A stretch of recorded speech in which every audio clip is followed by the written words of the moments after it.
I'm live. I'm bloody live. I said I'm live. Oh, it's a terrible responsibility to go live.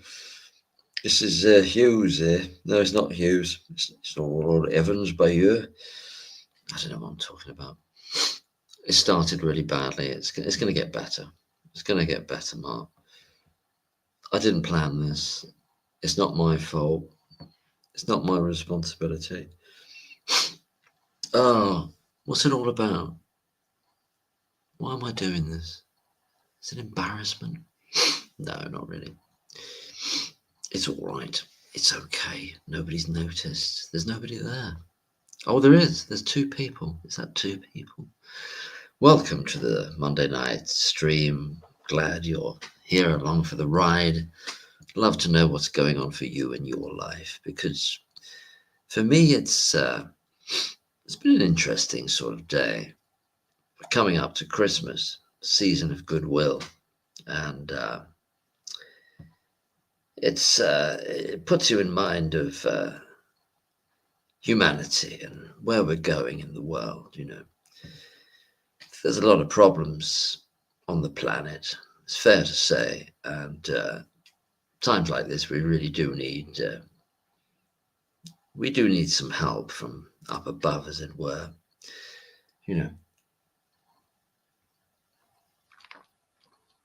I used to watch no, I still do watch it. There was another hi Tasha. Sorry. Hi, hello everybody. And hello Tasha. I don't know, this is quite new for me, so anybody wants to come on to speak about anything they're thinking to do with anything, about anything at all, or I'm quite new to this world of streaming, so I know what I've got to do. How do I do that thing with the invitation? Oh yeah, that's the invitation thing. I won't be a second because I'm such a busy. Look at all this.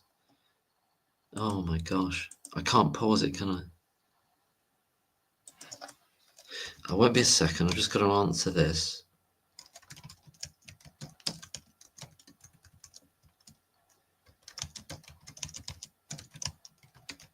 Won't be a minute.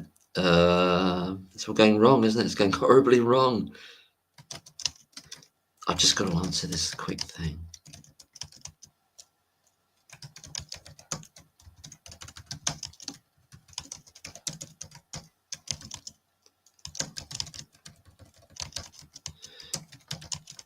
I mustn't. I can't multitask. What's that thing about being male and not being able to multitask? Anyway, I'm back in the room. Hi, Chris. Hi, Tasha again. Hi. There's a duck with something called StreamYard, but that's not a person, is it? That's a duck. What does the duck want to say? So what I did there was put this link up in case, and I think you click on it, and then, hello, it's me. Oh gosh, lovely to see you all. I'm very touched. I didn't plan this, like I didn't plan the last one, but I went to the carol singing on the green in the village where I live, and the lighting isn't right, is it? Doesn't matter. And on the way back, I just had this fit. I thought, I've got to get a bottle of wine. I need a bottle of wine. And then that's led to me, out of the blue, unplanned, I'll do a live thing. So it's like there's a series of events that have got to here. But yeah, it's great to see you all. And what's the purpose of this live? Well, it's about anything, really. Could be about the case, as it were. I mean, I always have this trouble calling it the case. So I've been I thought the other day, I call it the miscarriage of justice, but that's a bit of a mouthful. I watch a lot of true crime things, and it's the case, the case, the case, the case. And then with bloody Evans, he's going on about cases, cases, cases all the time. But it's someone's life, isn't it? It's other people's lives. Yes, it is a case, I suppose, but it's a shorthand thing. Anybody want to come on and relieve me of my solitude? And I need another glass of wine. This is it. Maybe this is the only way I can do a live. I love the tea break with Tasha, and this is my version, but with some, what is it, Argentinian Merlot? Is it? No, it's from Chile. I don't know if that's any good. I'm not a wine. God knows, as long as it was on offer anyway at the shop around the corner. There's a little shop in the village. It's got some connection to Tesco's in some way. In other words, some of the products, they're kind of made by Tesco's. I'm on my own here, and I've got to keep talking nonsense. Or maybe everyone's left. But anyway, what I'm going to do again, I'm going to paste and post this StreamYard comment. No, not comment. It's a link. If you click on that, and then I think, how do I invite people? Yeah, I think you click on that. I think it's live now, Simone. Yeah. If anybody wants to come on to say hi, how they're doing, what they're thinking about, stuff to do with Lucy Letby case, or anything else, actually, it doesn't have to be about that. I think it is live, which is a bit frightening, isn't it? It's blowing my mind. But I'll only do it until I finish this bottle. I'll have to pack it in there. But yeah, I think it is live. So has anybody got any new stuff? I mean, I've watched a couple of Black Squareables videos. I've been meaning to go back to finish the videos that are on Jabe's channel. I haven't done it today. I'm about halfway through Dr. Michael McConville's podcasts. It takes me ages to. It's quite dense, isn't it? The material's dense. I've still not listened to any of the John Sweeney ones. I don't know. I've got some blockages with some things. It's almost like I think it's are experts paid through companies registered at Companies House? I don't know. I need to listen to that one that you're saying there, Tasha. I saw that come up. When I see a picture of Lucy, and I understand why Jabe has done it, but I haven't watched the video. And the videos that I've done, I've not used her picture, I don't think, because it's almost like those pictures are so personal. Like when she's at the piano, or she's like messing around with her friends at the club or whatever, or at a party, or going out with mates. And then now, because of what the mainstream media have done with those, they've reframed them. It is moving. I've got to. I am as well, Tasha. I'm utterly convinced. Does anybody want to come on and have a bit of a two-way thing, or three-way? I don't know. That's probably not the terminology I should use, but I think you.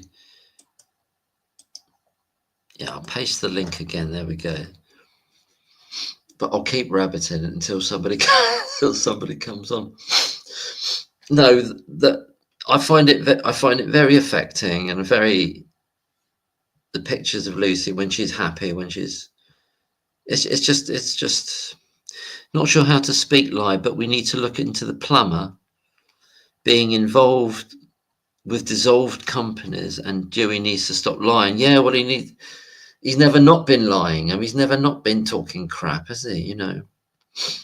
Okay, that's fine. No pressure on anybody. Well, that's great, as long as you don't mind me talking crap. But I'll engage with the comments then. But if anybody does change their mind, I think how you do speak live is just click on that link that I've put up there, Simone, and then I invite you onto this thing called a stage or something. We've got to just keep plodding. Yeah, we have. Asking for a friend, is it a nice earner? What, for Dewey Evans? Yeah, it is for him, yeah. Since the beginning, completely agree with Dewey Lyon. Yeah, well, he has been.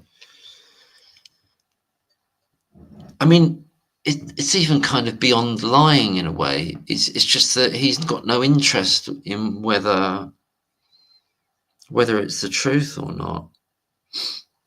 Hi, Janice. Oh, lovely to see you. Please click the link if you'd like to come on. John Sweeney video. Yeah. I need to watch the John Sweeney ones.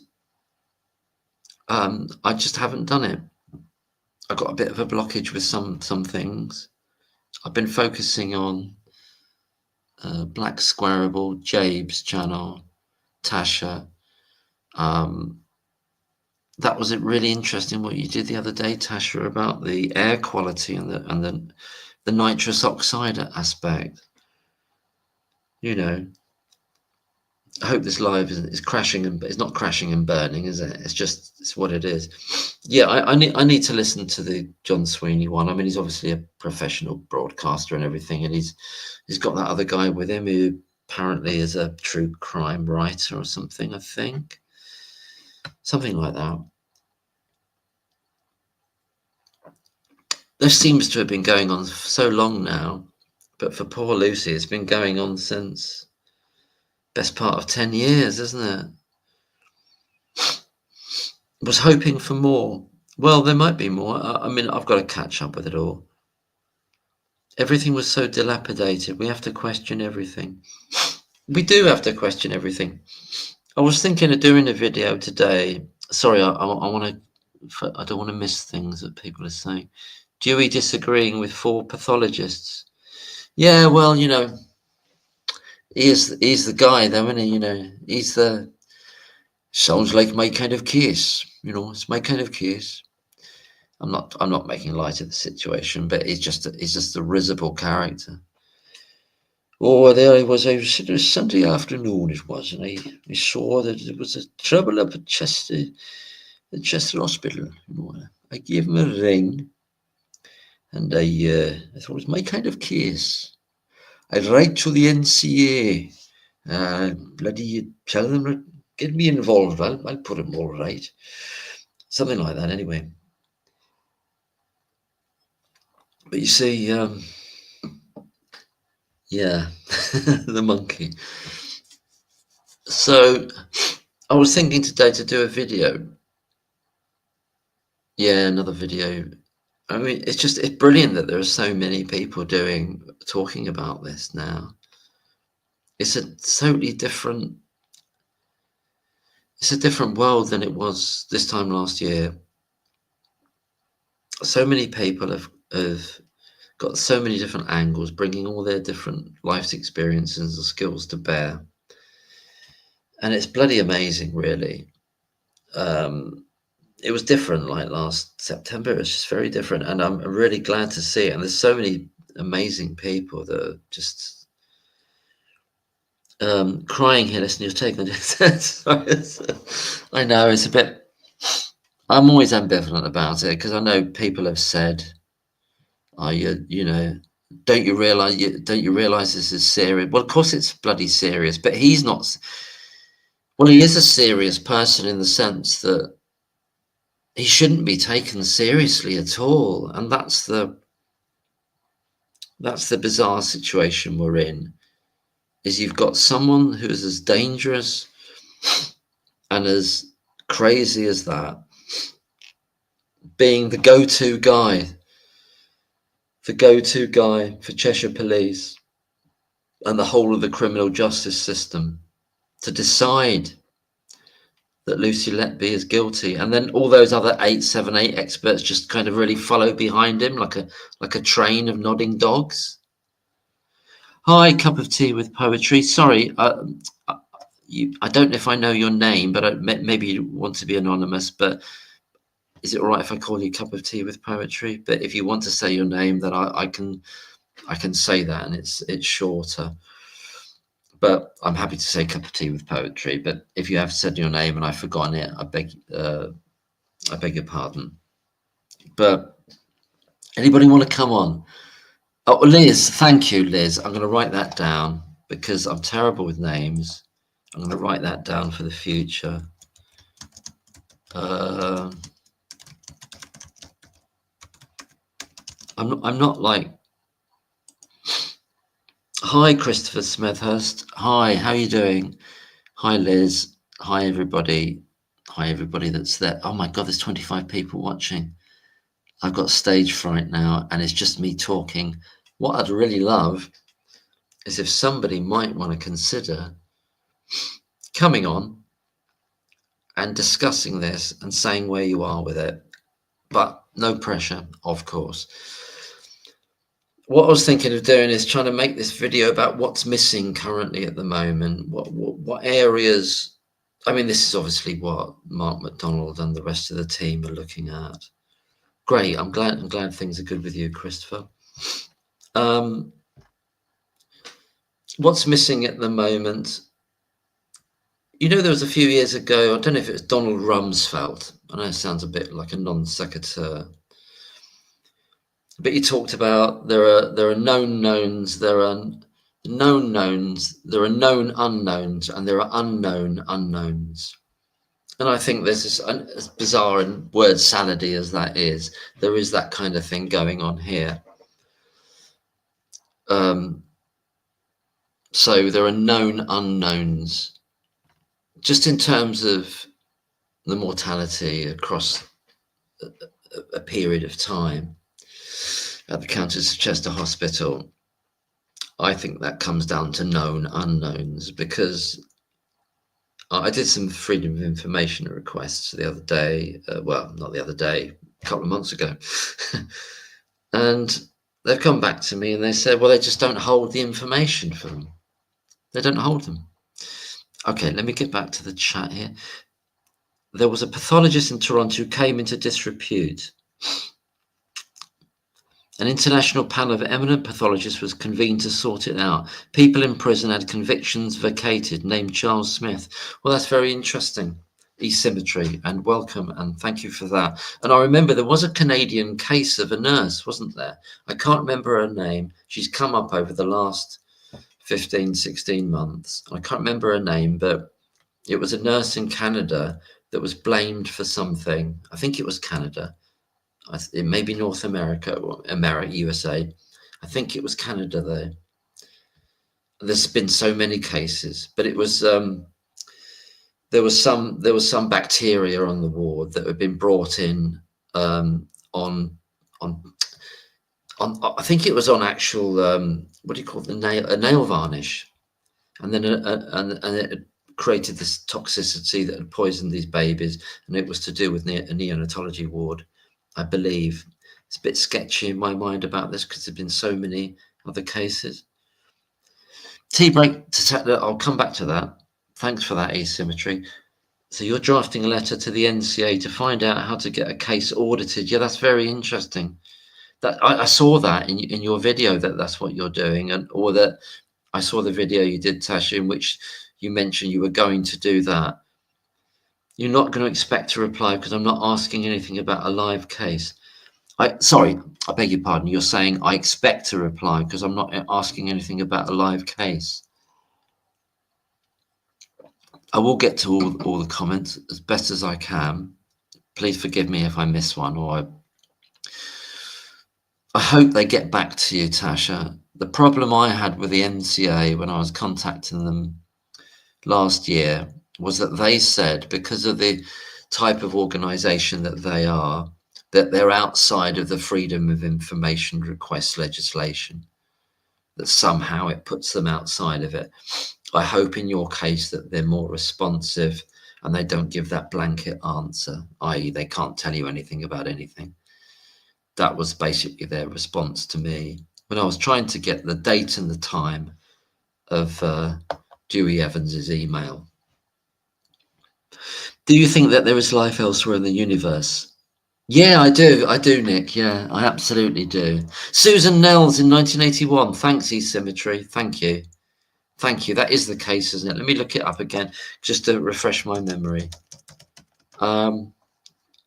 Toronto hospital baby deaths. That's absolutely it. Thank you, E-Symmetry. That's brilliant. See, this is a term that I think I put it in it. I do too, Nick. Yeah. And I do. Susan Nellis, or Nels, in 1981. Anyone who hasn't read about that case, very instructive. And look, it goes right back 44 years ago, isn't it? 44 years ago nearly. And they were doing it then, trying to get a nurse for something. It didn't go all the way, I don't think. I think it pulled back. I can't remember exactly I'll call it up here. She was arrested and charged with murder, but a judge acquitted her at the preliminary hearing stage. I thought that was the case. And the case never went to trial. That's the case of Susan Nels. I wonder if I can put a link. I'm getting all flash now. I'm going to put a link here. So with great thanks to E-Symmetry, which is a brilliant name, E-Symmetry. I like that. I'm going to try not to sniff so much because it's a bit of a nervous thing. Yeah, the judge threw it out. Absolutely. I put the link there to the wiki thingy, even though wiki are a bit weird. He said that you actually need evidence to make such accusations. Well, exactly, Symmetry. Yeah.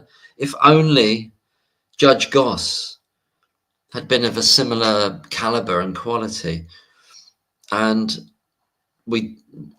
I just got to take a minute. Just talk amongst yourselves. I'm just going to answer this thing.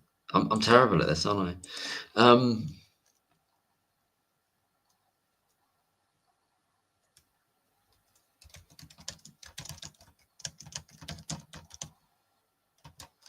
Won't be a second. I'm dying here, dying.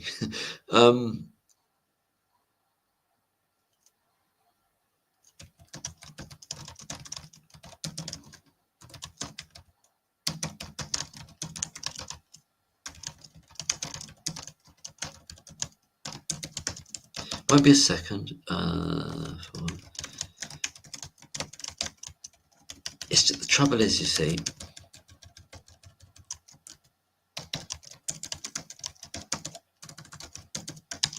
I'm not prepared. I'm not prepared. Anyway, I'm back to the stream now. Thank you for that. Too bad Judge Goss wasn't the same. I don't know about Judge Goss. I think Judge Goss was a bit of a plant. I think he was chosen. I know you can get all, I was going to say conspiracy theorist about it, but I am a conspiracy theorist in other things.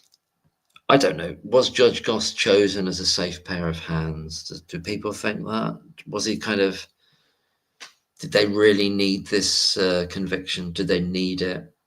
In other words, because how many years had it taken? How many millions of pounds? I don't know how all that works, all this interaction between the CPS, the police, the system is that, oh God, we've spent all this money on it. We're not gonna let this go, are we? We're gonna get a conviction here, aren't we? You know. David Icke, I'll come back to that. Oh no, I've done the same link again. What I've got to do is, oh God, how do I do the invite? I'm gonna copy this now. I like David Icke. I met him in the co-op in Glastonbury about 2 years ago, 2022, in the summer of 2022. I met him in the co-op in Glastonbury High Street. He was a bigger bloke. He's quite a big unit, and we shook hands. and he was in there because he'd got he needed some kind of cream. This is David Icke now. Sorry, I'll go back, Chris, to your comment in a second. Hello, Turquoise Blue.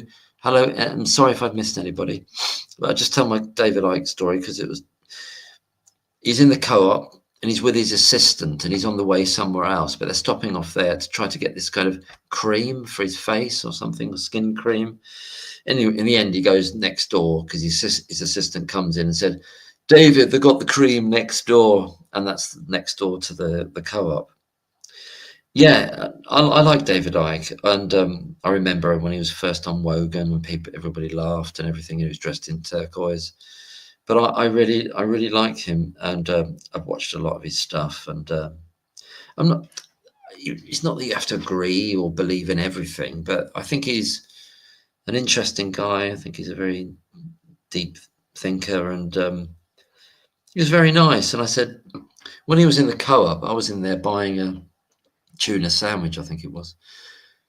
And I said to him, thanks for everything you do, David. And he comes over. He's quite a big bloke. He's like over 6 foot, I think. And he goes, thanks, mate. It's a bit like smashing nicey, you know. He goes, thanks, mate.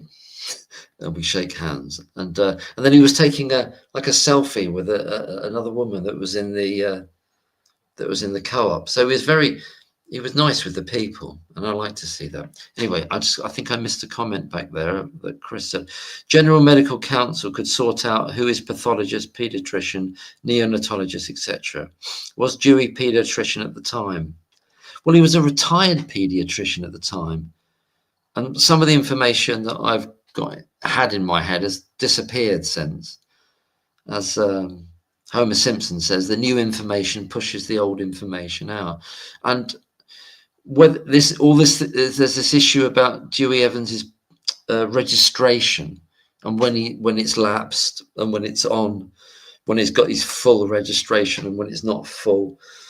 He's not been a practicing paediatrician for a long time. There's different levels of registrations that you can kind of say he's registered to a certain level, but not to practice. I forget the exact terms. Other people in here probably will know what I'm talking about. He was a professional goalkeeper. I think it was for Leicester, Nick, wasn't it? I think it was for Leicester, and he was a snooker commentator. But anyway, does anybody want to come on? Does anybody want to come on the stream?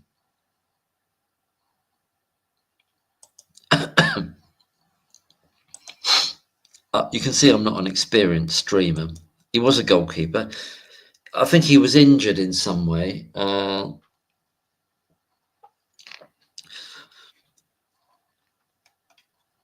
I am right. Leicester. It was Leicester. He was a professional goalkeeper. There was another member of staff present. I'd like to know how this staff member was exonerated. In fact, that's my next video. Is this to do with? Have I missed a? Tasha, have I missed a thing from you there about that? Are you talking about,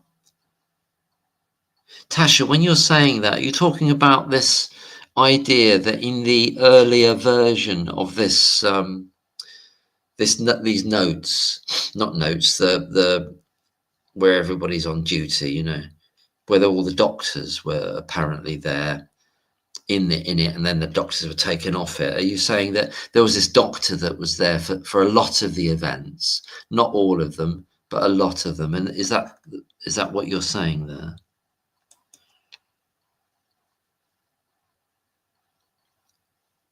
That's what I'm asking, Tasha.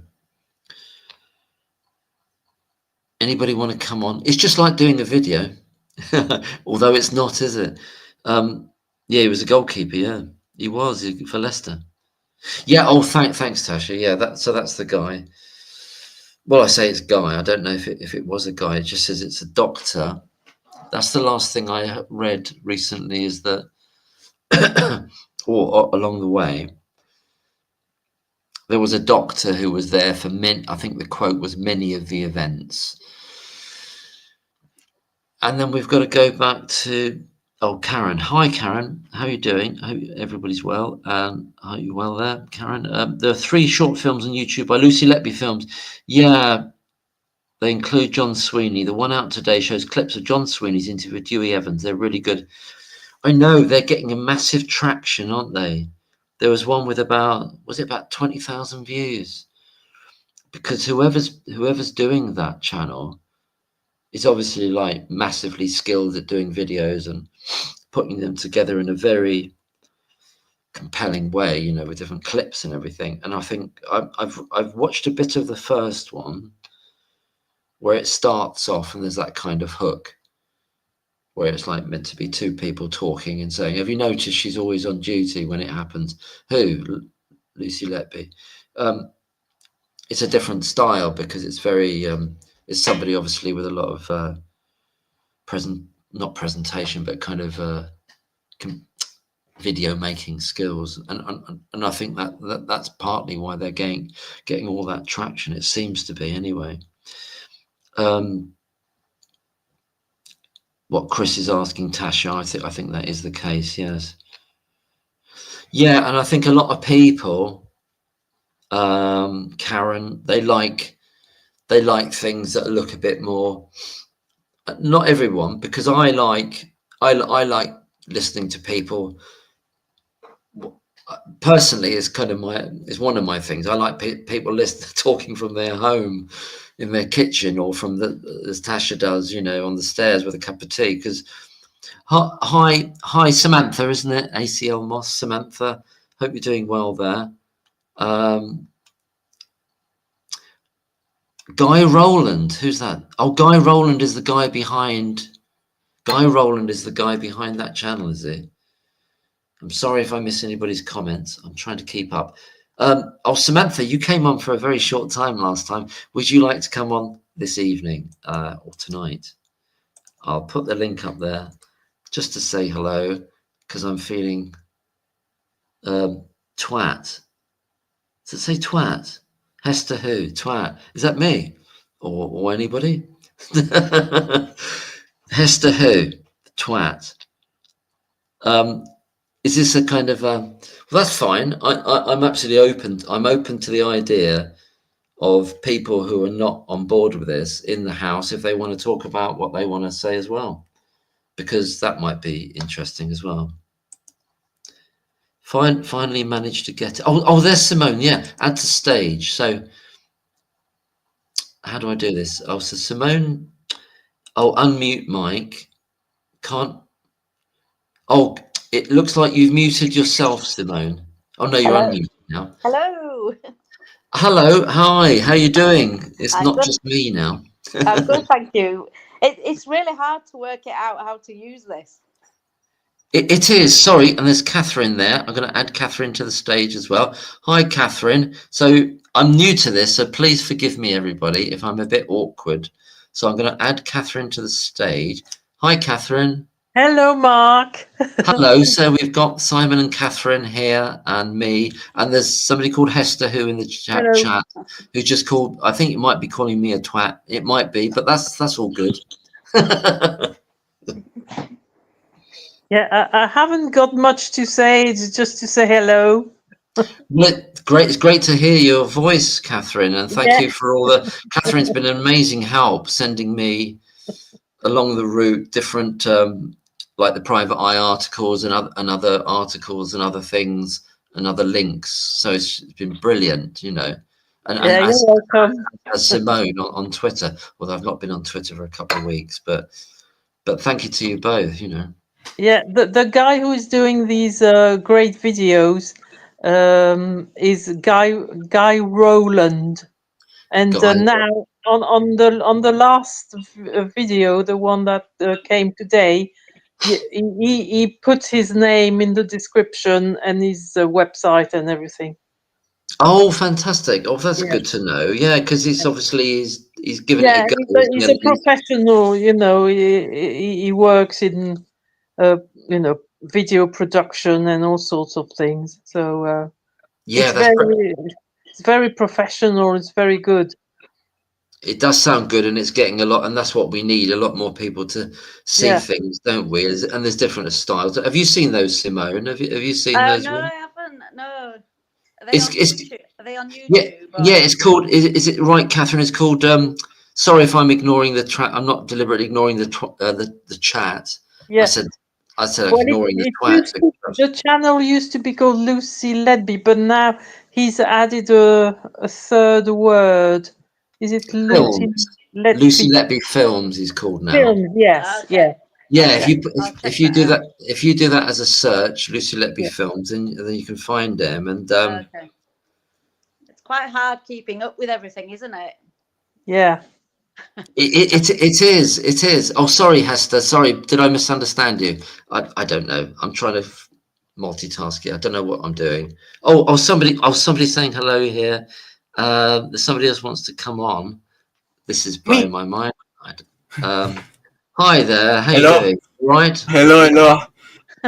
Nice to meet you. I don't know what your name is. Me too. Francesco is my Francesco, name. nice to see you. Are you interested in this this situation that poor Lucy Letby's in about this, miscarriage of justice? Yes. Yes. Have you been following it on different videos? Yes.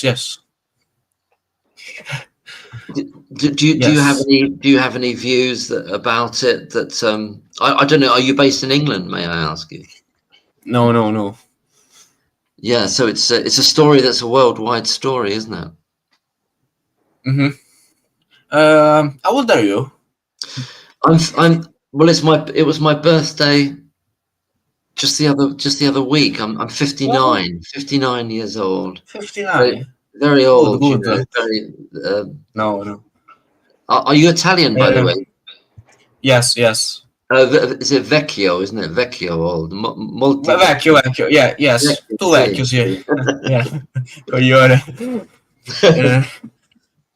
But yeah, so that's the story. So, oh my God, so we've got international sort of stream going on. Yeah, but yes, I know you're from France, aren't you? But you're in Brighton. Sorry, I shouldn't say where you are. Yeah, I'm in Lewis. Oh, in Lewis. Sorry. Yeah, near Brighton. Near Brighton. Yes. Oh, Simone is a girl or boy? Simone is a female. Okay. Now, right. So now this is a kind of thing that I've no idea what to do now. Oh, where do we want to take this? What do we want to talk about? Does anybody want to? It's my shows. I beg your pardon, Francesca. Was it Francesca? It's my. Yes, it's my shows. Air Force One. I didn't quite understand that. Could you repeat that, please? It's my show. My shows. It's your show, right? Air Force One. Air Force One. White Dragon. Yes. Yeah, I don't know. I'm not sure I'm not sure what you mean. Do you mean it's like it's your show? Is that what you're saying? No. Sorry, I've misunderstood. Anyway, does anybody else? I don't know if there's a limit of people that can come in. I think it might be 10 people. I don't know how I'd be able to orchestrate that or how that works. So thanks for that. Does Simone, Catherine, do you want to say anything about any recent things you've been thinking about the case at all? I've been listening to all the Michael McConville videos, podcasts, and they're excellent. I don't know if anybody else has been listening to them. I know, Mark, you're a little bit behind in those, but it takes time to listen to everything, doesn't it? It really does, Simone. I'm on number 15, so I'm about. I'm on 40. I'm on 46. Oh my! Are there 46? I'm bang up to date with them all. Oh my God! Are there 46 already? I think so. Yeah, 46. I had no idea. I thought it was about 30. Have you heard any of those, Catherine? The Michael McConville? Yes, I've listened to a few, but because I'm originally French. I'm still French. You're I still I, French, I yeah. find it a bit difficult to understand his Irish accent sometimes. Yes. It is. But he is very interesting. Yes. The last thing I discovered today, it was on Reddit and also on on the Facebook page. There is, I mean, it comes from Twitter, but I'm not on Twitter. There is um, a, a, um, a copy of the trial transcript. Oh, Just one page, which says that actually it's the police and Evans when they were, they were. I think it's Myers who was discussing that at the trial, which proves that Evans knew that they were, suspecting a nurse, and he's asking questions which are not medical at all, like where was the baby, in which room, and who else was there. So yeah, that's the last thing I saw today. that's really interesting. Oh, that's really interesting because it's all. When I thought about doing a video to do with what's missing, what we need to get actually, and well, hopefully what Mark McDonald and his team needs to get is there's certain things that we suspect, which is to do with like Evans's prior knowledge. And I mean, I've always thought he had a lot of prior knowledge. So that's My name is Francesco. Yeah, hi, Francesco. Yeah, that's great. Hi. Is there some kind of background sounds going on? I don't know. It doesn't matter. Sounds like it, doesn't it? Yeah. Is there any way you could turn down that potentially, Francesco?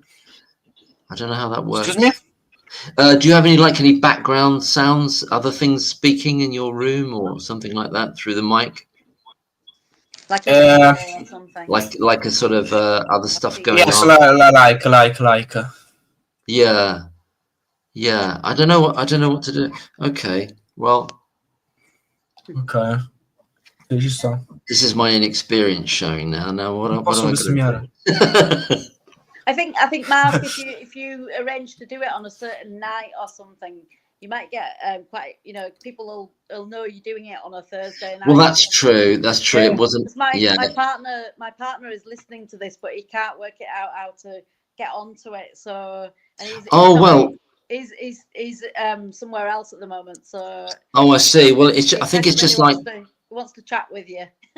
Oh, it'd be nice to chat with him. Yeah, because I know you've mentioned him before, Simone. His name's Tony. Tony. Oh, right. Yeah. Oh, that's lovely. Well, hi, Tony.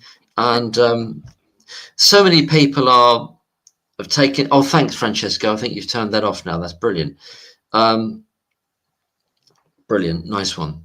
Grazie. Yes. Grazie mille. Grazie mille. Prego. Yeah, I remember Prego. I worked in Italy once. I worked there many years ago.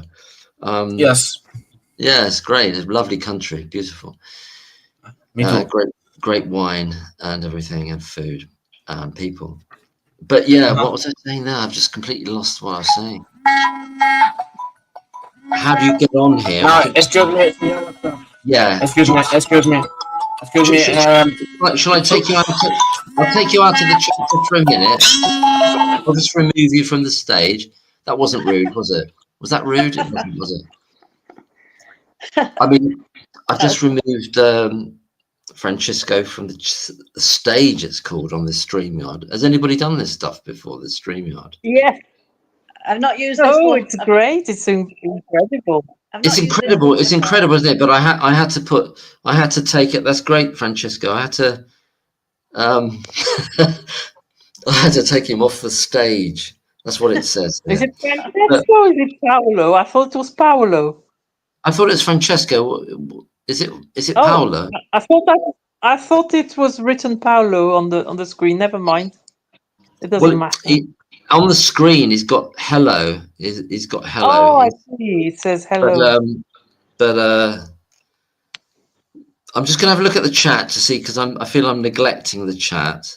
Oh, Yeah, thank well, you for the happy birthday, Liz. It's Liz, isn't it? Thank you, Truth Finder. Thank you. I've no idea how you meant to. How many listeners have you got in listening to this one, Mark? It's 44, which is Oh, a that's sort good. of almost a Really good. Masonic number, but not quite. You're getting popular. It's just like, I don't know, go down different rabbit holes, couldn't we?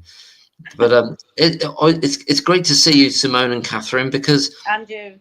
we've yeah. we've spoken on social media, but we've not sort of spoken like face to face like this in this sense, have we? No, we follow your YouTube videos really closely. Like, I share them with my partner, and he watches them all as well. So, oh, that's amazing. We're up to speed with your videos as well. Well, that's amazing, because I never expected anybody to be listening to videos that I would do about a subject like this. You know. I mean, we've said this from the start, that we started listening to the Liz Hull podcasts 8 years ago, and just found her to be really biased, and the way she speaks and everything about her podcast is wrong, really, because she's giving people that impression that Lucy's guilty, isn't she? And I really we both really strongly feel that she's innocent, and I think it is a big massive miscarriage of justice on many fronts, really. I absolutely agree with you, Simone. Did you feel the same, Catherine, about that? Oh yes, yes. I mean, I don't want to monopolize the time, but no, you're not at all. No, lovely to hear from you. But I was off the grid for a few years because there was COVID. You know, I stopped watching telly, and also personally I had problems. So I didn't know this trial was happening. I just got into it at the end. When the verdict came, and I knew nothing about it. And then I watched the first Panorama documentary, and I thought, all right, also she did that, all right.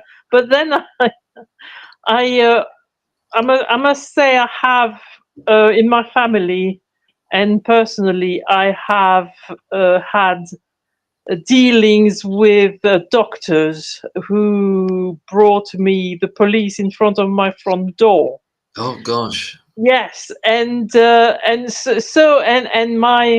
I don't know if that's the place to say that, but my my mum's first child, because I'm the last, he lost him when he was 4 years old because the surgeon was drunk when he operated him, and he died. So you see, in my family, you know, I'm very I'm very cautious with doctors. So when I started to read around, and I started to see the videos of Jairam and Breery, and and I thought, what? It didn't sound right, you know. No. I started to be suspicious because, and also I'm a big true crime fan. You know, I'm one of these armchairs sleuths. Yes. But I've read, true crime. I'm really fascinated. I'm not fascinated, but really interested in understanding why people commit crimes. Yeah. And when I saw Lucy and I learned about her background, there's absolutely nothing. She nothing. And there's no motive, nothing. No. And people say, "Oh, yeah, she looks innocent," but it's because she's so scheming, and she's so evil that she manages to look like she's innocent. Well, no, she is innocent. Yeah. Yes, that's it. Yeah. you know, and her childhood and her friends, and there's nothing there. So yeah, that's how I came to know about the case. And then I found one of your first videos, and I thought, oh, I'm not the only one to think that. So I started to listen to you. Sorry, that's me. That's my 15 minutes of glory. No, thank you so much for sharing that, and I'm really sorry that those things have affected you that way. And it's understandable you've got this, yeah, kind of a realistic view of what you know. They're not obviously there are good doctors, but there are there are doctors that aren't, and there are doctors that aren't honest as well. To be honest, yes, this is the problem. This is the problem with the other people who've committed crimes. They've got a motive, haven't they? Like Harold Shipman. I'm from the Leeds area, and Harold Shipman lived, 3 miles away from us at one point when he was younger. But the way he was, he grew up and became addicted to painkiller drugs and all the rest of it. And he had a motive as well. But also, I followed the Sally Clark case as well. You might have heard of that, Mark. And that was related. They still keep this to a secret, really, even when they admit that she was innocent. That it was actually a childhood vaccine that she was that the 2 boys, had an allergic reaction to. She was a lawyer. She was a lawyer in Leeds. She was. She was a lawyer, wasn't she? Yeah. I took an interest because I work for a law firm, so I took an interest in it, and she was from the area that I live, and it turned out, and I'm against vaccines as well, and she ended up proving that it was an allergic reaction to the vaccines, and she was wrongly imprisoned and killed. It came out and committed suicide in the end, so it was a tragic end, really. But Roy Meadow guy, he's got a lot to answer for, hasn't he? He absolutely has. I've just noticed a question in the chat, and it's a question for Catherine, which says, Mark, can you please ask Catherine if it was in the UK or France that the doctors brought police to your door? Oh, it was in the UK. In the UK. Was in the UK. It was when my son was 2.5, and he had asthma. Oh, it's a long story, but he had asthma, and it's a long story. So I don't have time, but. Actually, I didn't want to take. I was begging the doctor to give me Ventolin because his Ventolin had run out. Yes. And he wouldn't give it to me because he said, no, he needs to go to hospital. Look, he's losing consciousness. I said, no, he's asleep on my shoulder. I know my son. And he said, no, and I won't give you Ventolin because you need to take him to hospital. And anyway, it came to a head, and his dad was involved, and he helped me. And eventually, they were convinced we were not going to go to hospital. But we were going to go because my ex said, come on, you have to let go, because they're not gonna let go, so we have to go to hospital. I say, fine. But they were convinced when they saw us talk together. They thought my ex, he was telling me, all right, well, we say we'll go, but we won't go. But actually he was telling me, you have to go. And I said, okay, because he has more experience than me. And then they went back to the surgery, and the next thing we knew was that we had to go straight away, and the police came because they contacted the social services saying there was a child protection order.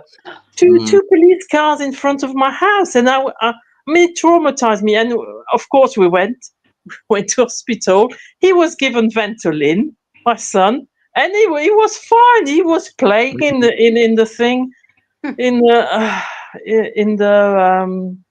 hospital. There was what you call it, a playroom for yes. And I was traumatized, and I stayed with him overnight. I didn't sleep at all. He slept perfectly, and the next day we could go back home. But I became it was like I became paranoid. I Mm. thought that there were, you know, nurses around and all sorts of staff, of course, and I was thinking, oh, they're checking on me to see what I'm doing. They you know, they're spying on me. I mean, I was traumatized, but you know, it ended well. But so I know they Yeah. have huge power, and well, they thought we had decided one thing when in fact we were discussing the opposite.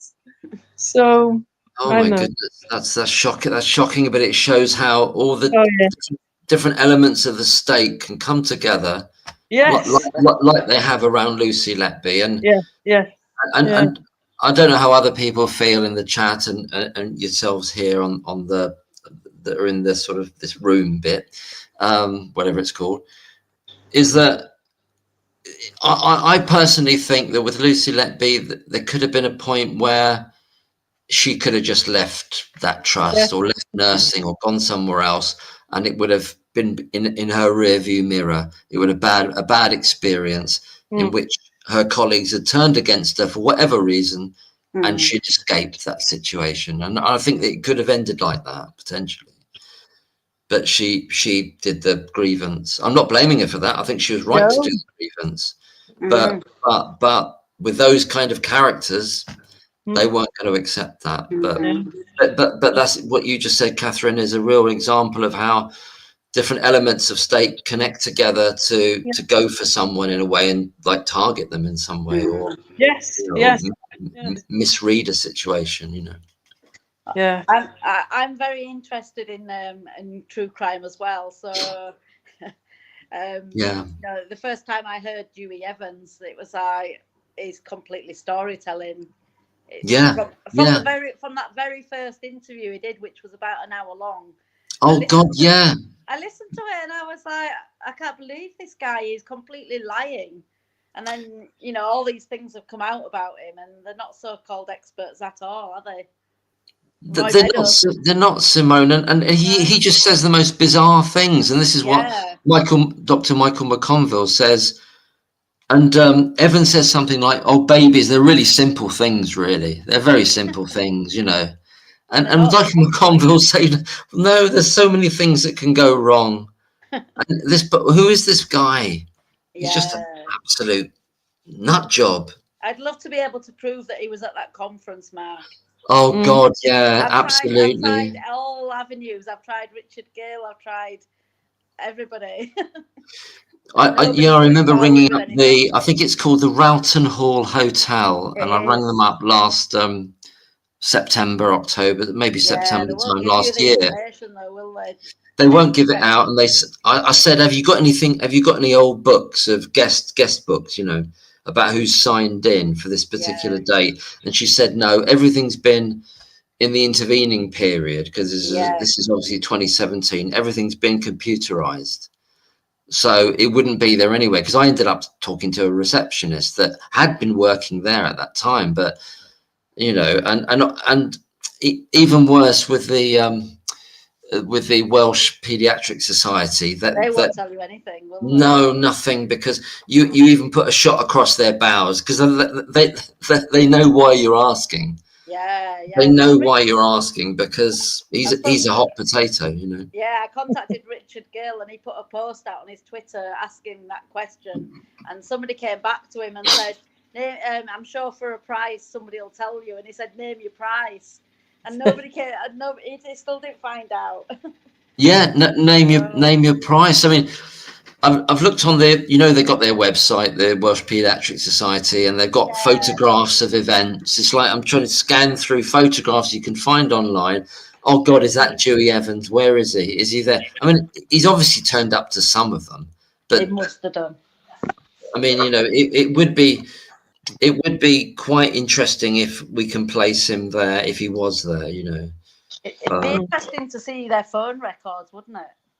Oh God, yeah. Well, it would, yeah. And there's so many means of communication they have, though, that that world of it's not neonatology. He's not a neonatologist, but the world of pediatrics is not massive, is it? It's not. No, there must be somebody who knows if he was there, mustn't there?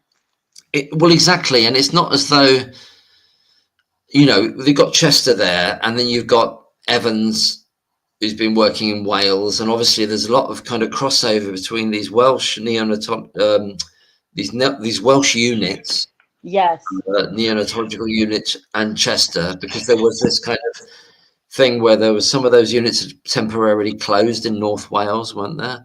Yeah. And then it was pushing some of the babies into the Chester unit. So there was that element, there was that connection between Wales and Chester as well going on. So I think, you know, obviously I look at Gibbs and I think he's the one that's been in that game for the longest time. I think does Evans know Gibbs? Probably come across him at some meeting. Well, what do you think about that, Catherine? Do you think they know each other from the past? It's yeah, I think it's likely. Yeah. So on this conference, there was Richard, there was John Gibbs, and there were Ravi Jairam. Both had speaking slots on the agenda that day. And yes, absolutely. Yes, that's right. That's absolutely right. That Dewey Evans attended that because he's Welsh as well, so it's Yeah. likely that he's a member of that society. So we would love to know, because that was on the 12th of May 2017, and Yes. it was soon after that he happened to see an article in the paper. It just seems too uncanny that you know, I think he's just making it up. He's just using that as an excuse, I think. I agree, and I really wanted this go back to the NCA aspect that that Tasha was talking about, it wasn't it, where Tasha wants to kind of look at the previous cases, it were kind of audited, and I think Tasha still. Sorry, yeah. So I'm just trying to kind of connect with the chat as well. So it's difficult, this, isn't it? How do you do it? I don't know how you do it. Shall I read something what anyone else is saying? Because yeah. I'm going to go back in the background now. It's been fantastic to see you, Catherine. Thank you so much. It's great to be able to talk live. Great to talk with you as well. And thank you for telling the story. And I'm really sorry. You know, it all ended well. I mean, not for my little brother, but you know, for my son. No, well, exactly, for your brother as well. You know. Yeah, I mean, now I wasn't born then, but you know, it was so sad for my mum. Of course, it must have been. It must have been really. Yeah, it was her firstborn. So anyway, that's life. Sometimes, you know, what can you do? I know. But yeah. There's a very good book in English if you're into medical power and the damage it can do, even health-wise. It's called Medical Nemesis. Medical Nemesis. That's a book, is it? Medical Nemesis. Yeah. It came out in the 1970s, I think. By I'm not quite sure his nationality, but I think he's South American. But I wouldn't be able to say which country. And he's a kind of philosopher. He's called Ivan Illich. Illich. And he wrote several books, quite radical, and one is about medicine, and it's called Medical Nemesis. And if it's really, I mean, it's still current today, even though it's 50 years old. So anyway, I'm off. I've just looked it up on. I'm trying to do a link of the book that you said. Yeah, Catherine, and I'm going to put it on. Oh God, this mad amount of script here. Anyway, maybe that's a link. I put it up on the chat thing. And hi, Georgina. Hi, Truth Finder. Hi, Wesley and Samantha. No, thanks for letting us know about that book, because, well, yeah, there's a lot of rabbit holes we can go down with medicine as a whole, isn't there? Really, and also the power of authority. You know that famous experiment they did. You know. Yes, Yes. Which do you mean the Stanley Milgram experiment? Yes, Stanley yes, Milgram. Yeah. yes, yes, Yeah. That's. Well, I think there's an element of that at yes. play in this case in terms of, because there's that video out there when Gibbs said, this is Dr. Gibbs says, oh, well, Lucy Letby said it was a gang of 4, but it was a gang of 7. And he's always like kind of boasting about, it's not just 4 people, it's 7. But I think there's even more than that. There are other people like gossiping and this whole horrible thing, this whole nurse death thing that they were chatting in the corridors and telling other people, about this kind of gossip that formed part of the grievance process, didn't it? In which Lucy Yeah. says, they were saying it in public places. They were demeaning me, essentially, Yeah. Yeah. So Yeah, there is an element of that, and also the GMC. I reported those GPs to the GMC, but nothing came out of it, because for the GMC they did the right thing. They wanted my son to be well, and I've so and they judge. There's no independent view on what they do. It's only doctors judging doctors. So they're gonna have each other's back, and yes, it's impossible. It is the rare Phil Hammond, who is a doctor but out of the system, exactly. who is free to say whatever he wants, but in the system they're not going to criticize another doctor. It's like a mafia, really. Anyway, I'm out of here. Yes. Oh, it's been fantastic. Thank you so much for coming on, Yeah. Catherine. I really appreciate it. Bye everybody. Bye. Bye. Take care. Bye. Thank you Bye. very much. Bye. Mark, I have Bye. a question. I have a question from Tony. He said he can hear you, but he can't get into the chat. But he said, have you heard anything more since they've been interviewing Lucy? With the next round of interviewing that they've done. I haven't heard anything about that, actually. No. I understood it was related to, welcome Jonathan Moore to the discussion here. I'll just say in response to that, Simone, that I understood that they were talking about, well, it's this whole thing about Evans going back to 2012, where Lucy started work at the COCH, January 2012, and also her secondments at Liverpool Women's Hospital, isn't it? I think it's in relation to that. Yes. But how that intersects with the idea of this 25 cases that Evans talks about that weren't initially responded to by the police, I'm not sure, because there's a whole mix up there about when these 25 cases that weren't responded to were raised with the police. Put it that way. Yeah. I'm just going to say, so hi Jonathan, how are you doing? Nice to see you again. I don't know, I think we might have the same audio issue. You might have to mute yourself. I think Jonathan is unmuted. Yeah, when Jonathan's an expert witness who came on the stream before, but I think we had a bit of a audio issue in which there's a great lag. So I think that might be happening again, unfortunately. So I'm not sure what we can do about that. Because it'd be great to hear from Jonathan as well as Simone and everyone else in the chat.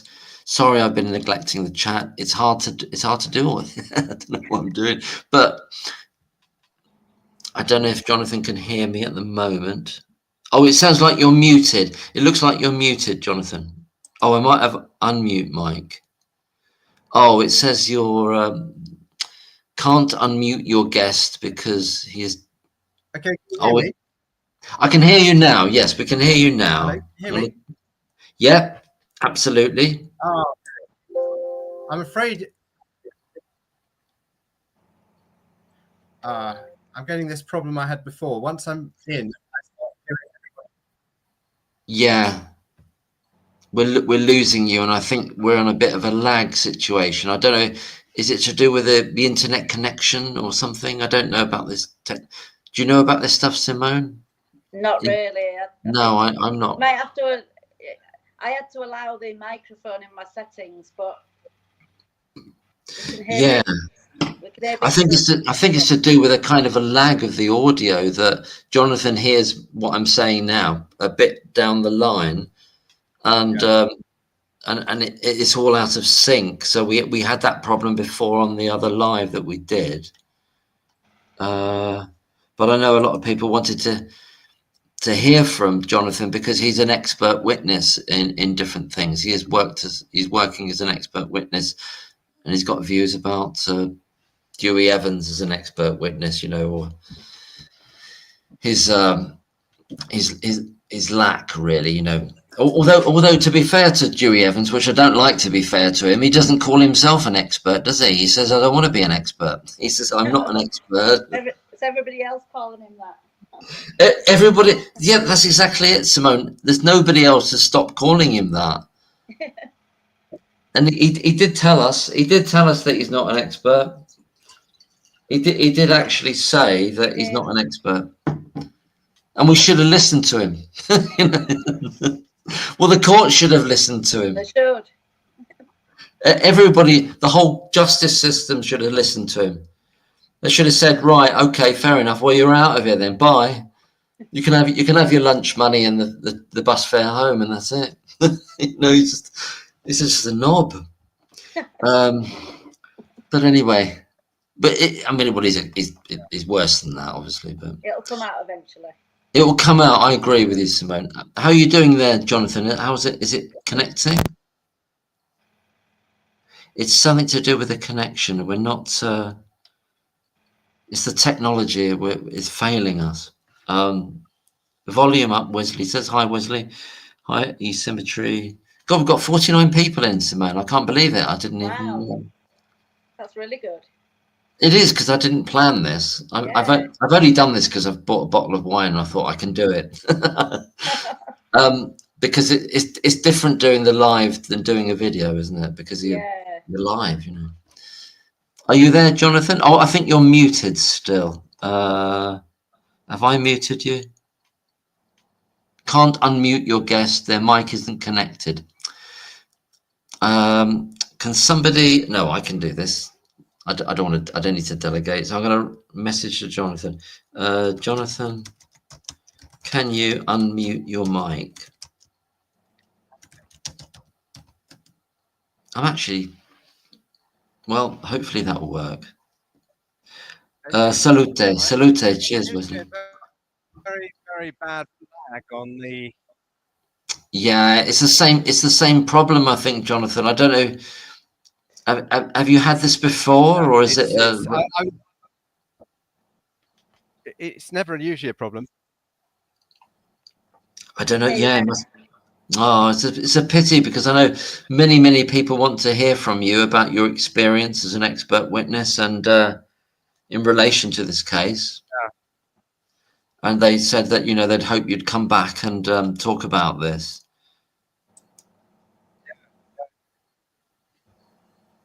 I'm really sorry. It's just I'm just hearing. It's not going to be workable, I don't think, unfortunately. Is it really? Yeah, you're coming through in bits. Can you hear me? Yeah, now I can hear you. Yeah, I'll shut up for a minute.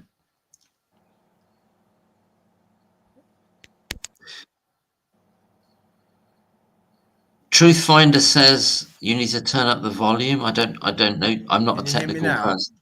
Yes, that's good. Can you hear me now? Yes. It's the lag problem, isn't it? We're not in sync. I think it's to do with the connection. Karen Wall says, can you try another device? Thank you, Karen. He's buffering. Karen Wall says buffering. The old buffering going on. I'm amazed that Shall I just speak and you can hear me? You can hear me. Otherwise, you can't. I'm sorry. It's just I'm hearing lots and lots of talk from different people. But yeah, I'm very happy. I'm an experienced expert witness. I've been an expert witness for about 20 years in general practice. And okay. The other thing I wanted to say is that I actually went to the second trial. I don't know if anyone else has went to the second trial of Lucy Letby. We went for one of the Quite an days. extraordinary experience because I actually been and just to experience it.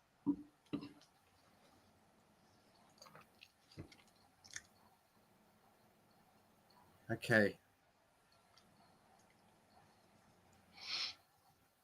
I haven't really got another one. I haven't. Okay. I could try another device. I've got a. Yeah. All right.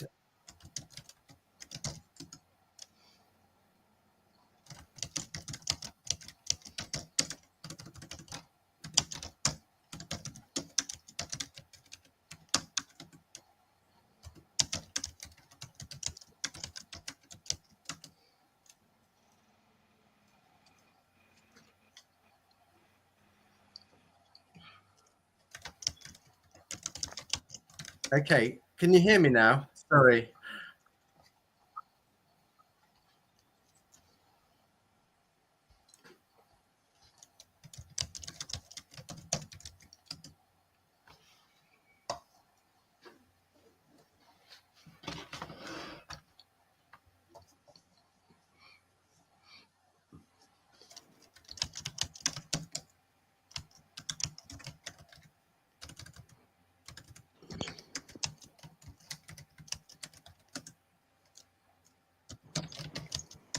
Yeah. I'm happy to answer any questions people have about being an expert witness or about how it works. I saw there was a question about Huey Evans giving up his GMC. Well, he will do that because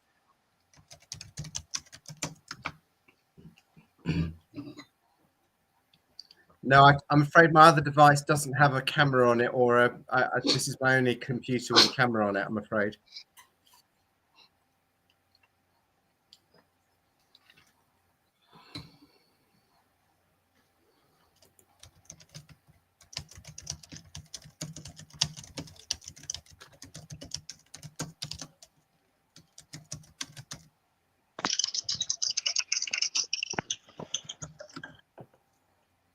Is your microphone really close to your keyboard, John?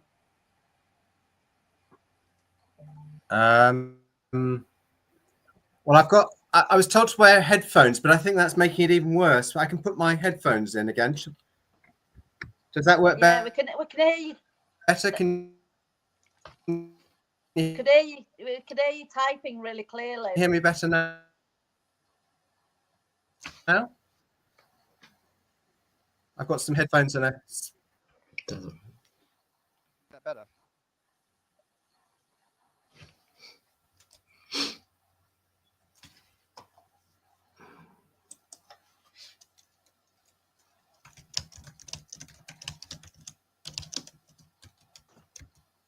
Maybe it's something, Mark, that you need to have a practice when you're not doing a live stream, and then invite Jonathan back, because I'm sure loads of people would be interested in hearing him.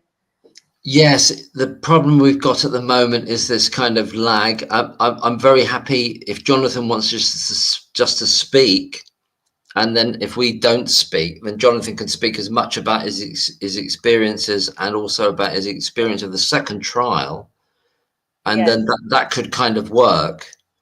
But what we're saying now, I don't think Jonathan's hearing until about X number of seconds later. So so I don't. Quiet. Yeah, so I'm gonna shut.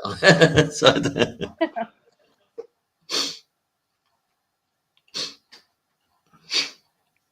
I wonder if it makes any difference Yes, if we put our mute buttons on. Oh, that's an idea. I'll try that. We could try it. Are you hearing?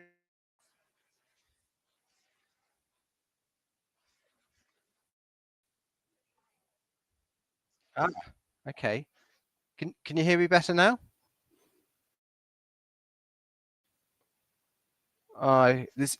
I think the lag is literally a matter of minutes. It seems I'm okay. You're hearing me now. Okay.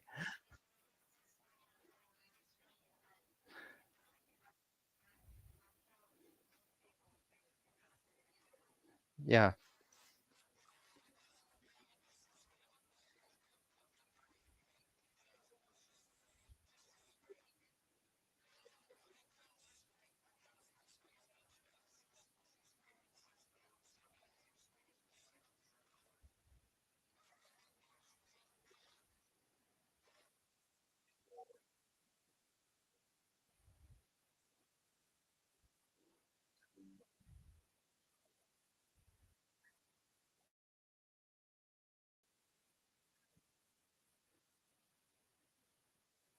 Yeah.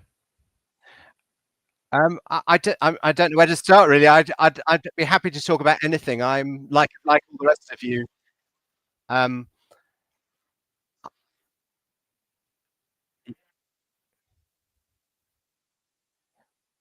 so I'm happy to talk about anything. Perhaps if you want to put some questions to me.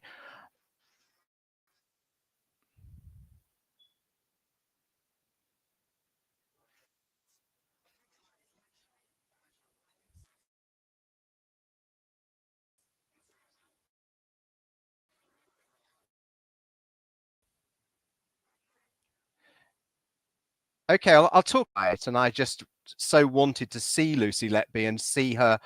Um, the thing that really struck me was how tiny the courtroom is. This was one of the biggest trials. I've been down to the Old Bailey and seen trials in the enormous courtrooms down there. This was a tiny little room. And then, of course, the other thing is that there is the jury that you actually see, and of course, they don't refer to the babies by their. So again, that's something very different. I I just walked into the court. I knew where the public gallery would be, and I just walked in. And it wasn't the right thing to do, but I saw a seat, and so I made my way to the seat and just sat down. It was a day when a lot of the witnesses were behind were behind screens, which was again very odd. But the main thing I wanted to see was Lucy Letby, and there she was, and it was just so sad. And um, um, there was this girl behind a sort of bulletproof screen with prison guards all around her, and it's just made me so sad to see this girl who'd been a fantastic pediatric neonatal nurse reduced to that, and the fact that she was. It's just what distresses me so much is that this girl is quite clearly innocent. I mean, there can be no doubt that she is innocent, and the life that she is going through now is just hideous, absolutely hideous. And I think of her day by day, and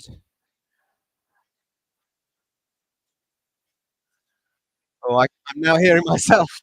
I'm now hearing myself. Um, but So that's one thing. I mean, my own experience of being an expert witness is that I do it in the civil court, and that's a totally different matter because it's all about money, and essentially the stakes are not nearly as high. The criminal court is just so totally different because if if people, sorry, I'm now hearing myself talking, it's making it even more difficult. But um,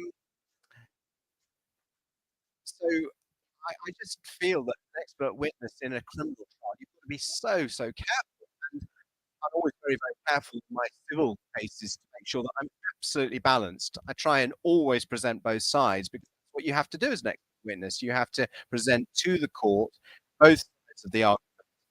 not really an opinion. Sometimes it's obvious, and you can put forward your opinion with all the evidence, but if you don't, you've got to very finely balance the evidence one side or the other. And obviously, Dewey Evans is just unbelievable, really, in the way that he presents himself and presents the case and everything else. So, again, the fact that Dewey Evans was able to get away without he did was just extraordinary, really. The other question that people ask and don't really understand is why did Lucy Letby's defence never come forward? And again, I find that very, very difficult to believe. Michael Hall is an absolutely brilliant expert witness. He's well renowned, one of the best there are. And the only thing I can say is in some cases that I've done, I have found that sometimes the an expert witness can actually shoot the whole case in the foot. I had a civil case recently where I was up against somebody who is by far and away the best GP expert witness in the country, somebody who's well renowned, and I was up against him for the first time. And when we swapped evidence, my report was nothing like as detailed as his, but his was so detailed that in fact, most of the points he was making in his report actually supported my case rather than his. And in the end, this civil case settled in my favour because his evidence was so detailed and actually supported my version of events. And my understanding of criminal trials is quite unusual it can be unusual because the other thing in this case is the bar is set that it must be beyond reasonable doubt. And I think that Lucy Letby's defence team felt that they were on such a strong wicket because, well, at the halfway point, the defence team tried to get the thing completely thrown out. They went to the judge and they said, Dowie Evans hasn't got any credibility whatsoever. Surely this is never going to be beyond reasonable doubt. Can you just throw the whole thing out? And the judge refused to do so. That's what why the defence. I think they were complacent because I think they felt so strongly that they had such a strong case that they would win anyway. And that's why they didn't actually put Michael Hall forwards. But of course, that then meant that the whole time, all the jury had heard from the prosecution side and didn't have anything apart from the barrister to. I'm just reading the fact they used. Yes, I think you've always got to be. I'm always amazed how the evidence from witnesses is such reverence that I think you should never underestimate the importance of statements from people involved in the court case. So I'm not sure that. Yeah, I don't quite know what that is about that agreed fact. Any witness's statement is highly respected, even if poorly presented.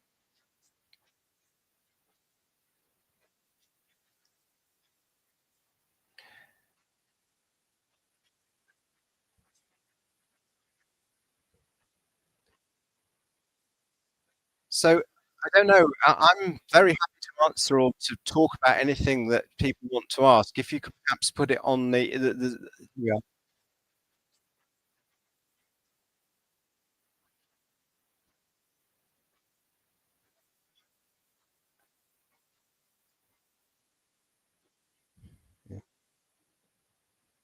Wow, I've just seen Christopher Smithhurst. That's really interesting. Goodness me.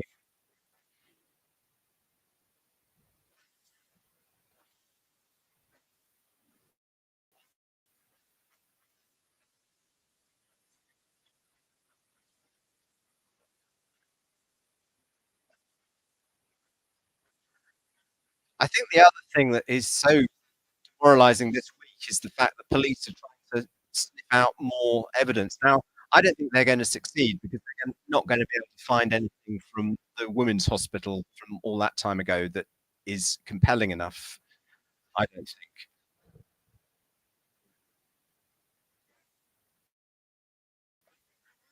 Ah, yes.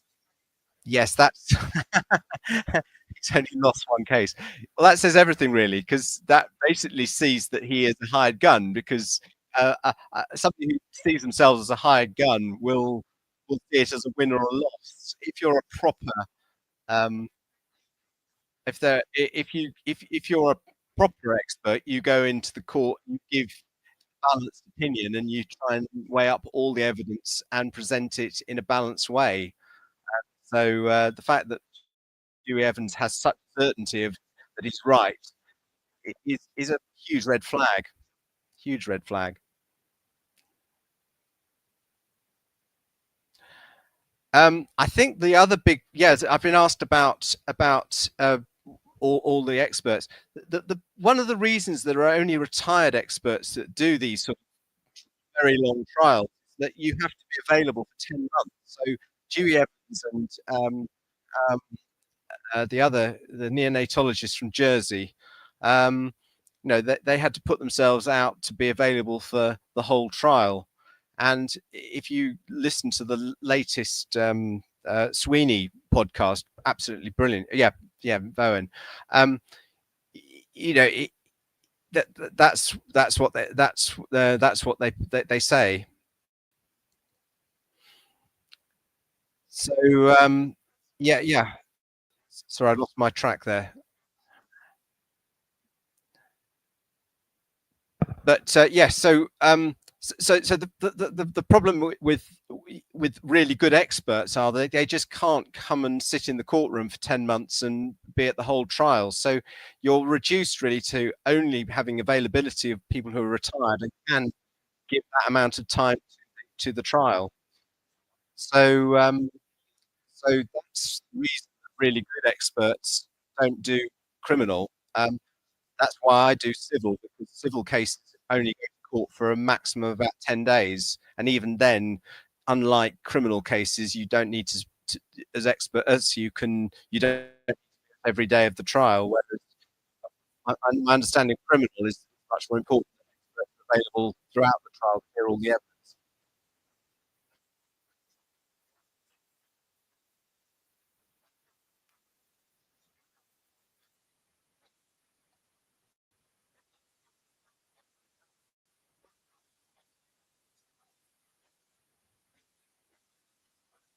I don't. I've just seen who is Dr. Martin Ward Platt. I don't never heard of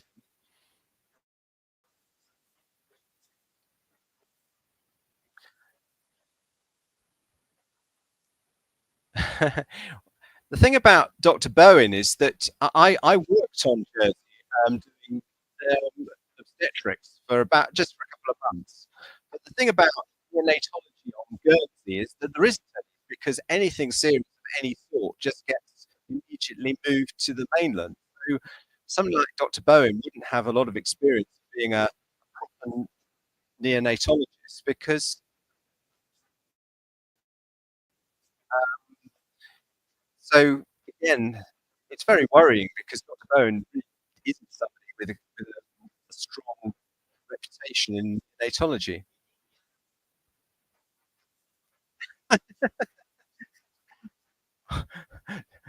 Dr. Ward Platt died, but according to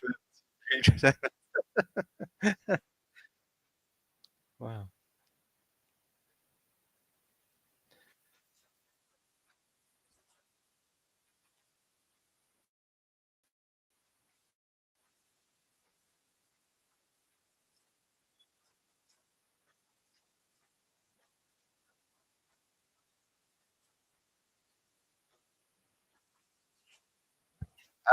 I've been asked by journalists who would decide not to call Mike Hall as an expert. Well, it seems a complete mystery because I've seen the interviews and I've seen the letter that Mike Hall wrote about a month after the trial, and even he has no idea why he wasn't called, really. Um, I don't think it would be Lucy Letby, because why would she not? Why would she know to say? Why would she know not to call her own expert? I think it must be the legal team, but again, I think they just must have been too complacent and thought that they were going to get over the line of beyond reasonable doubt without needing to actually have a lot of expert evidence, because they probably underestimated the effect that Dr. Evans was having on the on the on the jury. So I think that's expert will not stand.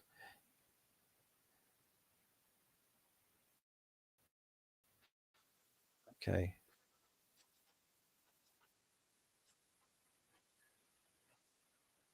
Forensic pathologist. Okay. Yeah, I mean, I'm very happy to talk about anything. If anyone wants to raise a subject and put it on the chat, or ideally on the screen or on the chat, because I can't hear anything because I'm just using my microphone and that seems to be working. But any questions you've got, anything about around expert witness work, because that's what I spend all my time doing.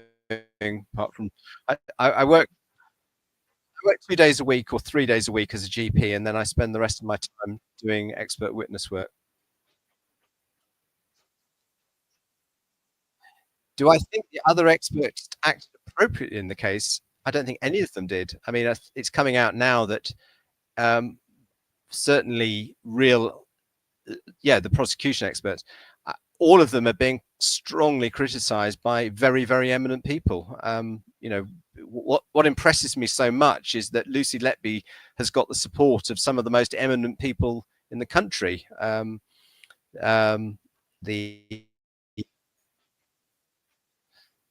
So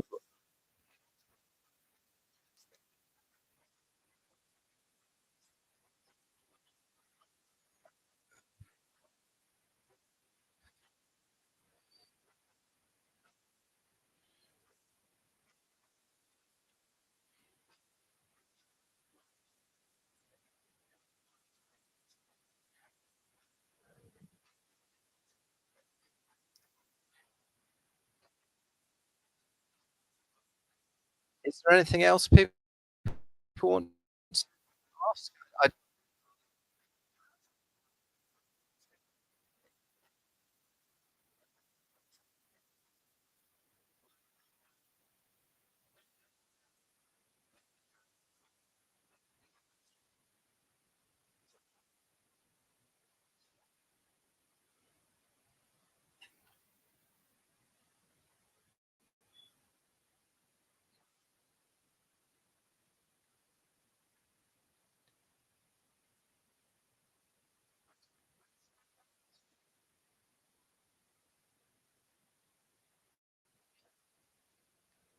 Oh, okay. Sorry. I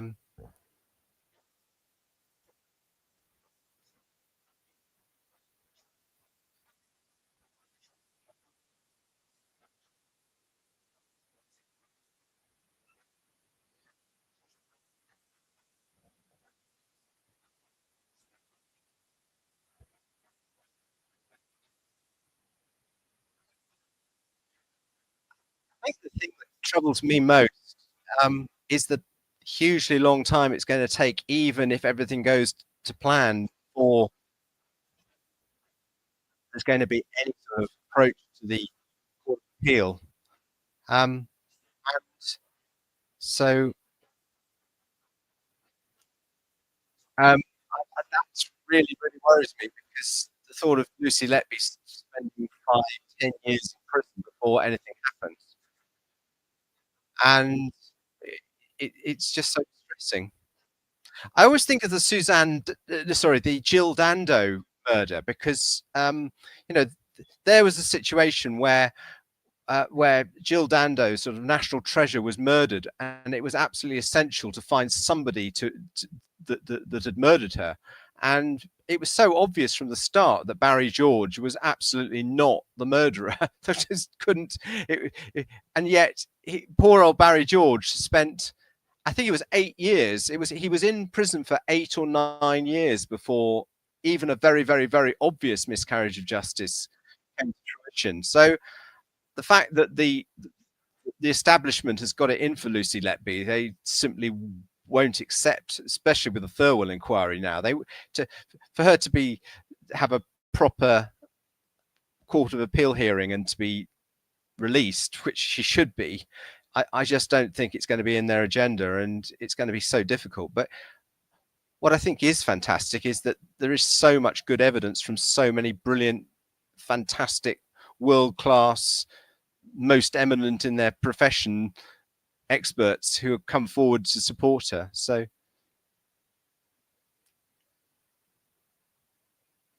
yeah, CCR application going in February, right? Yeah, I think they've no, I'm sorry, I'm reading all the stuff on the chat. I mean, and the other thing that came out from our last chat was, I mean, what's Lucy Letby going to be like when she comes out? I mean, I can't imagine what it must be like for the poor girl. I mean, it must be horrendous in prison, because she must be on. She can't be mixing with the other inmates because she'd be in such danger. So she must be in her cell 23 hours a day. And you know, and even if she did come out, I mean, there's going to be many people who just aren't going to understand and always see her as a murderer. So her life is totally ruined. I mean, that's the evil part of it. I mean, how it's come to this is just horrendous, absolutely horrendous.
I was going to say something now. That's absolutely fantastic, Jonathan. I don't know what's happened. It might have frozen again.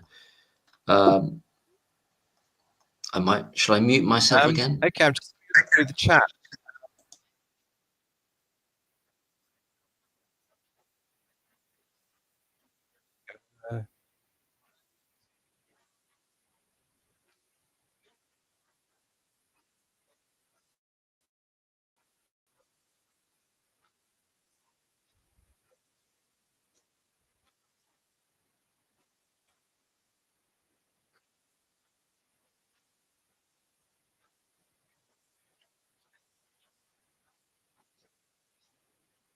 Okay, I'm just reading about. So, could Dr. Javi end up with criminal charges? Well, I mean, I don't know.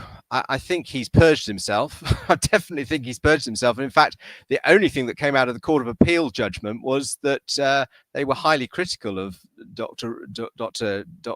Jairam. So that's quite interesting, very interesting. But whether it would go as far as, but I mean, to some extent, he's been so inconsistent that he could be up for contempt of court, but I doubt that he will be. Do you think there'll be a retrial or quashing of convictions? I just don't know enough, I'm afraid, about criminal law. I just do civil law, and civil law is very, very straightforward in comparison because it's all in front of a judge, and it's all about money, really. So I don't know how they would go about it, really.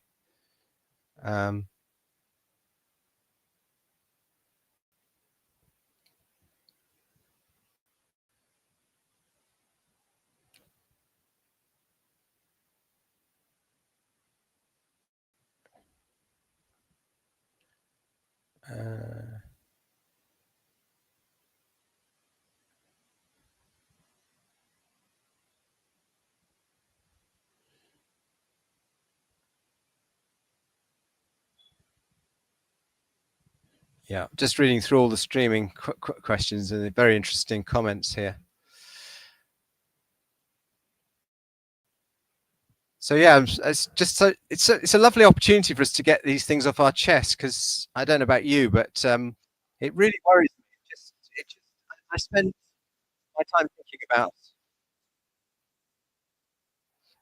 I just think of how awful this situation has how we've got to this point. It's incredible, really. I heard Mark speaking earlier about if only Lucy Letby had just, instead of taking things on, she just left. And I completely understand that. I think the big problem was that she just bought her house, and she just sort of bought the house and wanted to live in Chester and like the lifestyle in Chester. But it's one of these typical situations. I'm a doctor, and I did some training in one hospital, and you get very settled in the hospital, and unfortunately you get you can she should have definitely left, but I think she wanted to stay.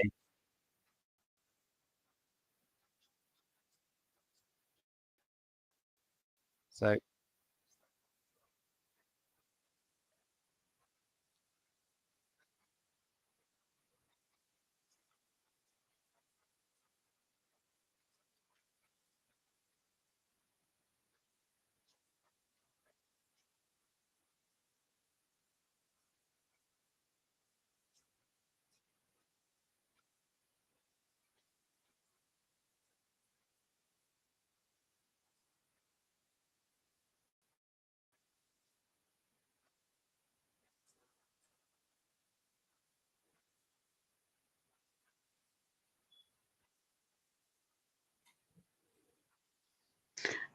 It's really interesting because you are an actual expert witness, and just hearing the comments that you're saying, directly from yourself is really interesting.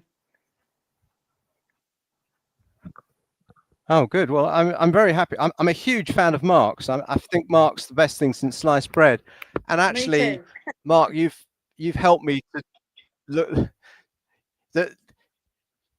In fact, because I did give you access to my email the last time you wrote down where my and so I mean, there are things I'd love to talk to you about, Mark. Probably not within the live stream, but you've been incredibly helpful, Mark, and I think we all appreciate the incredible amount of work you do and the extraordinary knowledge you have about this case. I mean, I feel I'm quite up to date, but sometimes you blow me away by all the detail that you go into. And it's fantastic. But yeah, I mean, again, I started out as a doctor, and about 20 years ago got into expert witness work, and it is very, very interesting being involved in the legal process as a medical expert. But that work is, it's very, very interesting how lawyers and barristers think, and how you present how the case is presented, the reports you write, and how other experts can have very different views. And that's really where you've got to be very good, because you've got to have a view that is going to stand up to a lot of scrutiny, and other experts, if they're not so good, their evidence won't stand up to scrutiny. That's what I find so frustrating about Dowie Evans, because he was never put under scrutiny. He could, weeks and weeks, he could just spout sort of nonsense, which was never properly ever challenged by another expert. And it's one thing for a barrister to challenge things, but it's much more powerful if another peer, or even more a very eminent expert is directly challenging his views. And my goodness, every single one of his views could have been properly challenged if there'd been the opportunity. But again, we'll never know why no experts were called. I just can't understand it. Should an expert witness be not on one side? They should be on both sides, shouldn't they? Well,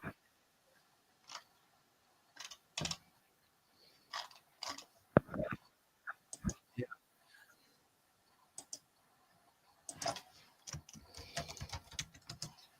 I can't hear exactly what's being said, but I think something about impartial, which we absolutely must. But really, what you've got to do as an expert is to look at the facts of the case absolutely impartially, and to present what your view is. And ideally, if you've got two good experts, they should have the same view, really.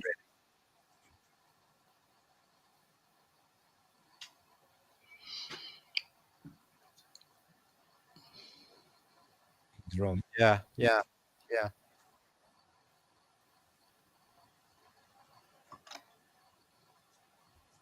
Actually, I think we've got a tea break with Tasha here, and I was watching one of her videos recently, and she was asking whether Dowie Evans was a joint expert for both sides. He definitely wasn't. It was only for the prosecution. The expert for Lucy Letby was Professor Mike Hall, but as I say, he was never called. So the two sides had exchanged expert reports, and Dowie Evans would have seen.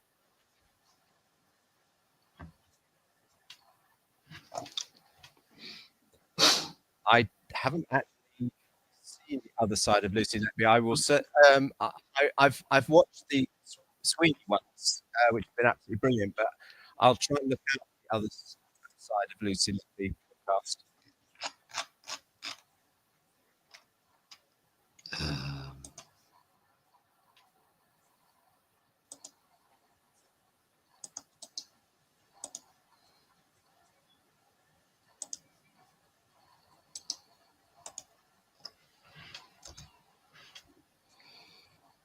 So,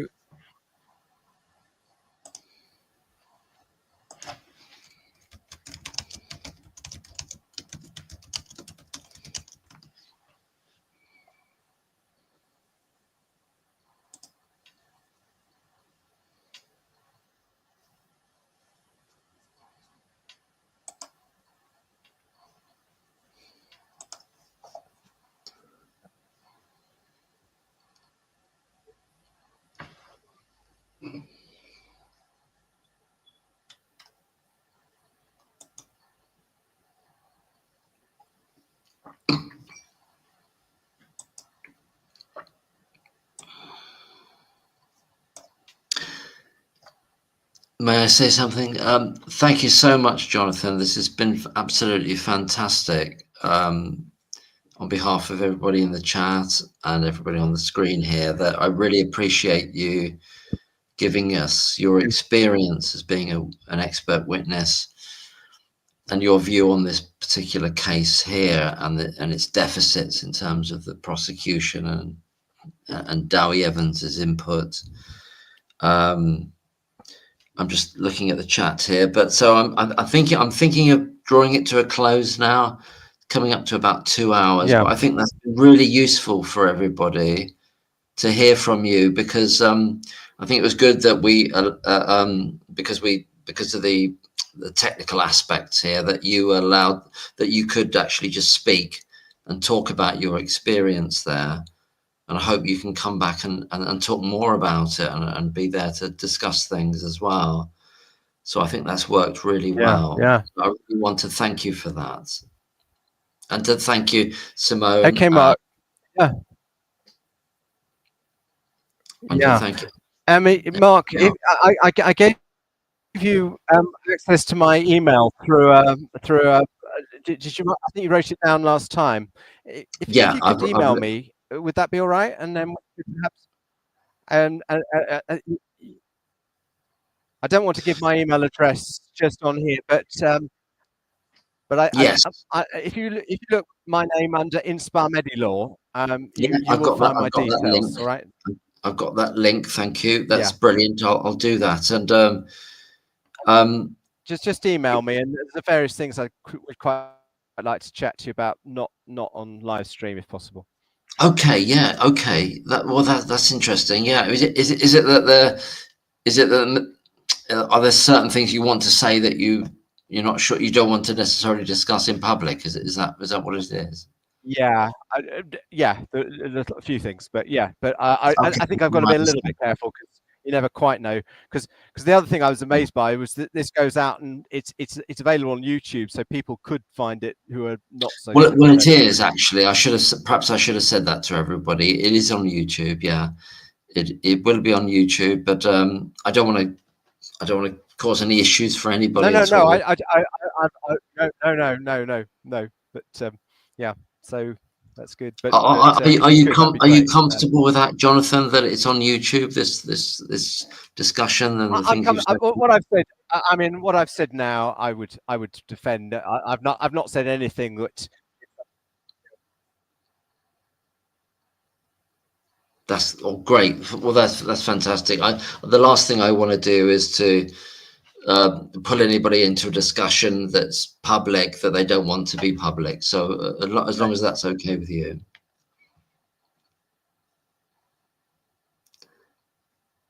It's a bit of a lag, I think.